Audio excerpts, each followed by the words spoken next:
Should your student be spending more time in the classroom? Good evening, everyone. I'm Susan Simon. And I'm Eric Franke. The governor thinks longer days and possibly a longer school year is in order as part of a big package of education reforms he unveiled today. News 3 political reporter Jessica Arp tells us more about him. Jess.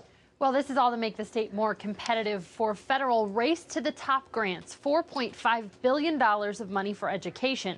But in order to be eligible and even competitive, the governor says some changes need to be made. This is what summer looks like in Madison, but maybe not for long. Well, we know you like to have fun during the summer, but the question is, do we still need that kind of calendar for our schools?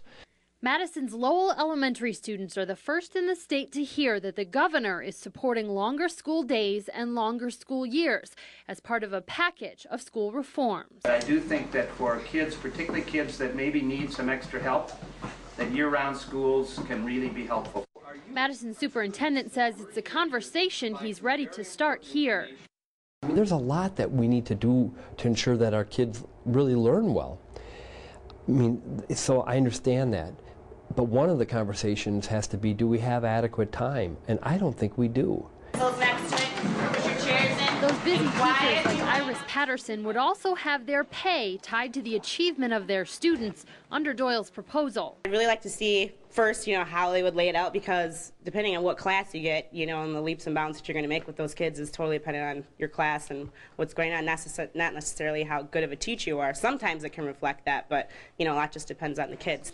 The teachers union says merit pay won't help teachers or students learn any better. I think the governor needs to get his head up above the water. That's absurd. I've watched it for 45 years. Merit pay has never worked. There's no sense in tying it. Claire won the spelling contest. But Patterson says keeping her kids in the classroom year-round could spell success. I'm really excited about year-round school.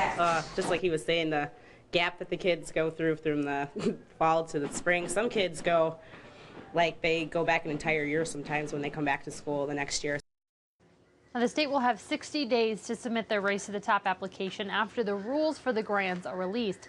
Governor Doyle says he will also be drafting a bill in the next 2 weeks to make some of these changes. And just what are some of the other measures that would be included as well? Well, some would be legislation, some the state superintendent could accomplish, but they include loosening school revenue caps for schools who lower costs, creating a modern data system to track student achievement over time, overhauling Milwaukee's public school system, and updating assessments to track student performance. News 3's Jessica Arp in our news center. Jessica, thank you very much.